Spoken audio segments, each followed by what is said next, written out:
Morning breakfast tayo mga ka-size. Katapusan na pala, no? Balita ko may amnesia na naman amo mo, ano? Alam niyo mga ka-size, ang dami ko mga kaibigan dito sa Hong Kong na kapag katapusan na, ayun, may amnesia na ang amo sa pagbibigay ng sahod ng katulong. Ayan, ang dami ko mga kaibigan na ganun.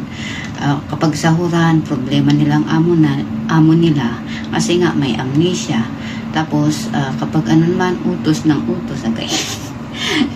Ang daming mga amo na may amnesia kapag sahuran na ng katulong dito sa Hong Kong. Musta naman ang amo mo? Ganun din ba? Buti na lang sa akin, 26 pa lang binigay na. Kaya ngayong katapusan nga, wala na akong pera. Hindi. Advance magbigay yung amo ko.